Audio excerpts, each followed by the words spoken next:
Bienvenue. On s'émerveille souvent devant ce que l'humanité a créé. Les accélérateurs de particules, la poésie, ou même des choses comme Pokémon. Oui, des réalisations assez folles. Et tout ça, ça vient de ce qu'on appelle l'intelligence. On la valorise, c'est sûr, mais alors pour la définir précisément, c'est une autre histoire, non? Tout à fait, il n'y a pas vraiment de consensus clair dans la science. Souvent, on la voit comme un mécanisme pour résoudre des problèmes. Des problèmes de survie surtout. Principalement, oui, trouver à manger, un abri, éviter les prédateurs. Mais ça englobe plein de choses. Apprendre, créer, avoir une stratégie, critiquer. C'est lié à la conscience aussi, mais bon, ça, on va laisser de côté pour aujourd'hui. D'accord. Alors, pour notre discussion, on pourrait voir ça un peu comme une boîte à outils mentale, flexible, avec plein de compétences différentes dedans, plutôt qu'un truc unique. C'est une bonne image, oui. Et l'idée, c'est d'explorer un peu ce qu'il y a dans cette boîte en s'appuyant sur nos sources. Allons-y. Bon, commençons par les outils de base, si on veut. D'abord, il faut bien collecter l'info. Ben oui, par les sens. La vue, l'ouïe, et aussi ce qui se passe dedans. La faim, la fatigue. C'est la base pour réagir, quoi. Puis, la mémoire. Super important, ça. Essentiel. Pour stocker et rappeler les infos. Les lieux, les dangers, comment chasser. Ça évite de tout réapprendre à chaque fois. Et enfin, l'apprentissage. Mettre en place des séquences d'actions, de pensées qu'on peut répéter, adapter, comme un oiseau qui apprend à voler, par exemple. Et ce qui est intéressant, c'est qu'on voit ces outils même chez des êtres assez surprenants. Le blob, par exemple. Ah oui, cet organisme unicellulaire. Exactement. Il utilise son mucus, en fait, comme une sorte de mémoire externe. Une mémoire externe. Oui, Pour explorer. il marque les chemins déjà pris dans un labyrinthe pour éviter de repasser par une impasse. C'est malin. Carrément. En mucus en plus. Ça montre que la mémoire peut prendre des formes inattendues. Voilà. Après, est-ce que c'est de l'intelligence? Le débat est ouvert. Mais l'avantage pour sa survie, il est là. Et les abeilles? Ah, les abeilles, c'est un autre exemple fascinant. Elles peuvent apprendre une tâche qui n'a rien de naturel pour elles, comme pousser une petite balle vers une cible. Pour une récompense, j'imagine. Oui, bien sûr. Mais le plus fort, c'est qu'ensuite, elles optimisent. Elles choisissent d'elles-mêmes la balle la plus proche du but.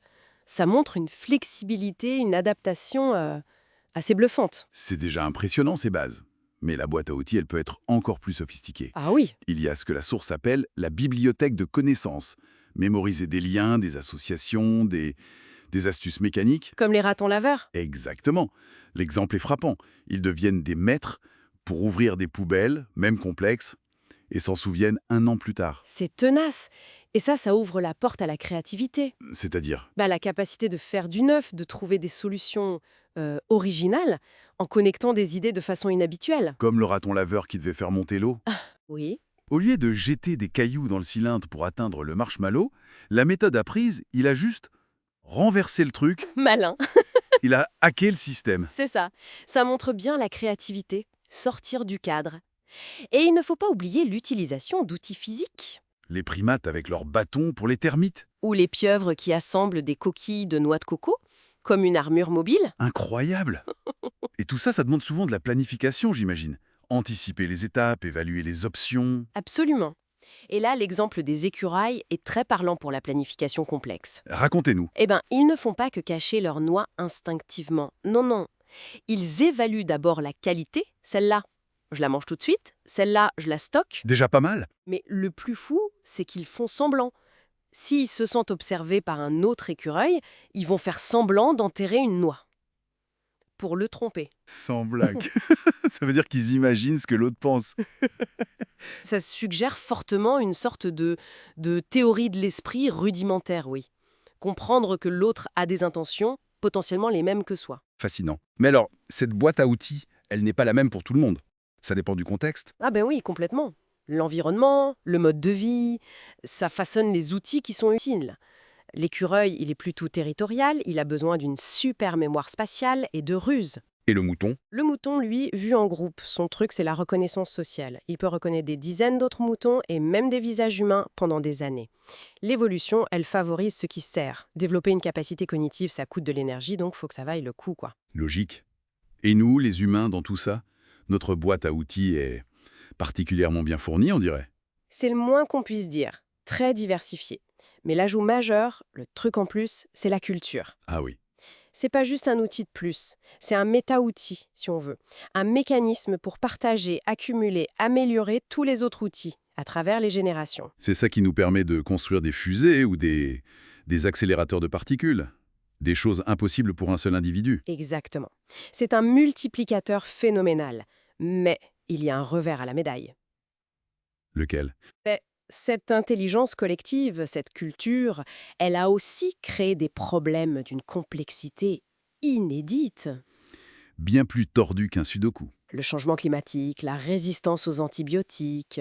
Voilà. Des défis à notre propre échelle. Donc si on essaye de résumer, voir l'intelligence comme ça, comme une boîte à outils variée, ça change un peu la perspective, non? Fini l'échelle unique où on classerait les espèces. Oui, c'est une vision plus riche, plus juste. Chaque forme de vie a développé les outils adaptés à ses propres défis.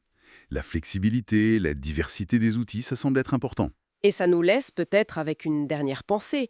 Notre culture nous a donné des outils hyper puissants, des possibilités incroyables, mais aussi, on l'a dit, des défis globaux. En effet. La question c'est, est-ce qu'on a développé collectivement la sagesse qui va avec? La capacité d'utiliser cette intelligence, non juste pour résoudre des problèmes immédiats, mais pour assurer un avenir sur le long terme. Bonne question. Notre sagesse est-elle à la hauteur de nos outils techniques? Voilà, de quoi réfléchir.